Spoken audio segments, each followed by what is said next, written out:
বন্ধুরা, শীতকাল হোক অবা বর্ষাকাল কিংবা গ্রীষ্মকাল, বাঙালির প্রিয় খাবার হচ্ছে পান্তা ভাত। আর যদি পান্তা ভাতের সঙ্গে একটুখানি যদি বেগুনের ভর্তা হয়ে যায়, তাহলে খাবারের মজাটা কিছু আলাদা এসে যাবে। তো আজকে একটা নতুন স্টাইলে আমরা নিয়ে এসেছি বাঙালি প্রিয় খাবার বেগুনের ভর্তা। তো আসুন এবারে বানাতে শুরু করে নিই।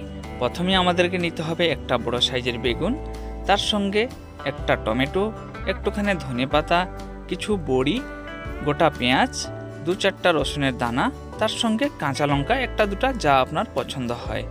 এবারে বেগুনটাকে মাঝখান থেকে কিছু পর্যন্ত চিড়ে নিতে হবে, না হলে আপনি এটাকে ফুটো করেও আপনি এটাকে পুড়ে নিতে পারেন। হাফ পর্যন্ত চিড়ে নিয়ে এটার ভিতরে দেখে নিতে হবে এর ভিতরে পোকা আছে নাকি।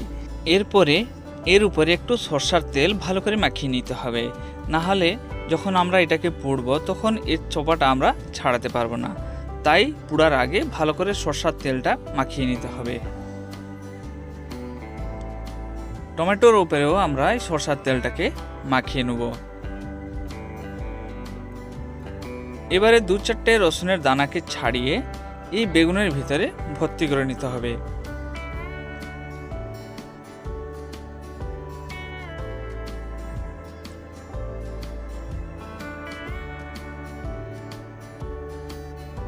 এবারে একটা রুটি সেকার জালি দিয়ে গ্যাসের উপরে এটাকে রেখে তার উপরে আমরা এই বেগুনটাকে পুড়ব। সরাসরি যদি গ্যাসের উপরে দিয়ে দেওয়া হয় তখন গ্যাসটা বন্ধ হয়ে যাবে, তাই জালি দিয়ে তার উপরে আপনাদেরকে এটাকে এইরকম একটু একটু ঘুরিয়ে ঘুরিয়ে পুড়তে হবে, যাতে চারদিক ভালো করে হয়ে যায়।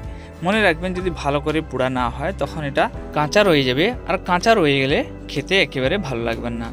যখন এর ছালটা চারদিকে এরকম পুড়ে কালো দেখাবে তখন এটাকে আমরা বার করে নেব। বেগুন হয়ে যাওয়ার পরে টমেটো আর পেঁয়াজটাকেও একটু পুড়ে নিতে হবে।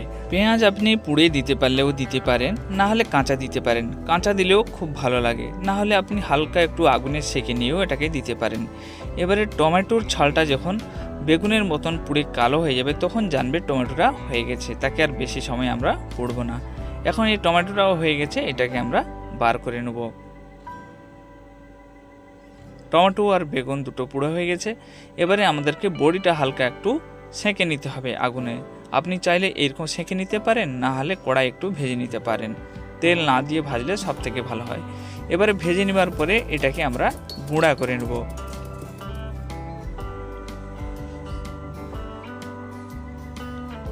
এবারে টমেটো আর বেগুনকে ভালো করে ছাড়িয়ে পরিষ্কার জলে এটাকে ধুয়ে নিতে হবে।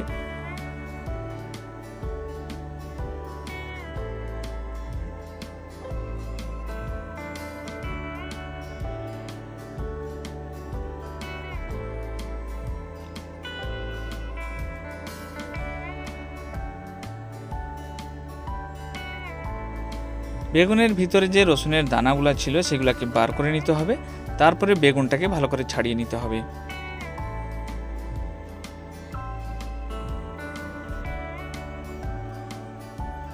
বেগুনটা ছাড়ানো হয়ে গেল। এবারে এটাকে ভালো করে জলে ধুয়ে নিতে হবে। তার সঙ্গে পেঁয়াজটাকেও আমরা একটু পরিষ্কার করে নেব। পরিষ্কার করে এটাকে ছোট ছোট পিস করে কেটে নেব। আর রসুনটাকেও পরিষ্কার করে এটাকে আমরা ছোট ছোট পিস করে কেটে নেব।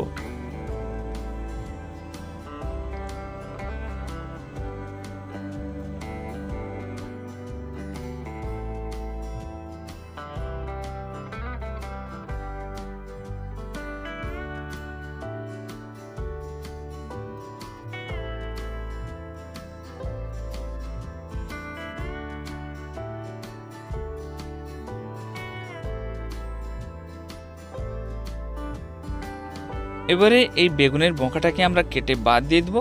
তারপরে এই বেগুনটাকে ছোট ছোট পিস করে এরকম কেটে নেব। তার সাথে সাথে টমেটো এটাকেও আমরা ছোট ছোট পিস করে কেটে নেব, যাতে গুলানোর সময় কোনো শক্ত জিনিস যাতে এতে না রয়ে যায়।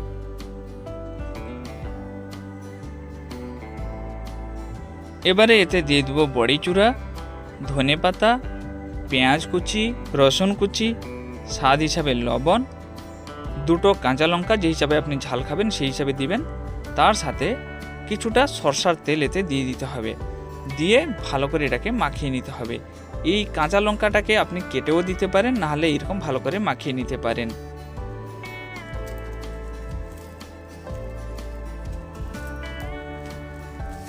এবারে সবগুলা জিনিসকে একসঙ্গে ভালো করে মাখিয়ে নিতে হবে।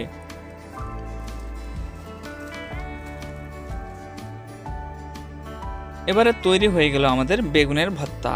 খুব সুন্দর লাগে। আপনি ভাত, রুটি, মুড়ি, তার সাথে সাথে আপনি পান্তা ভাতের সঙ্গে যদি খান তাহলে এর স্বাদটা অতুলনীয় লাগবে। মোটামুটি ভাত, রুটি, মুড়ি কিংবা পান্তা ভাতের সঙ্গে যদি এটা দেওয়া হয় তাহলে আর কোনো সবজি না হলেও চলবে। আশা করি বন্ধুরা ভিডিওটা ভালো লেগেছে। যদি ভালো লেগে থাকে লাইক, শেয়ার, সাবস্ক্রাইব অবশ্যই করবেন। ভিডিওটা কেমন লাগলো কমেন্ট করে অবশ্যই জানাবেন।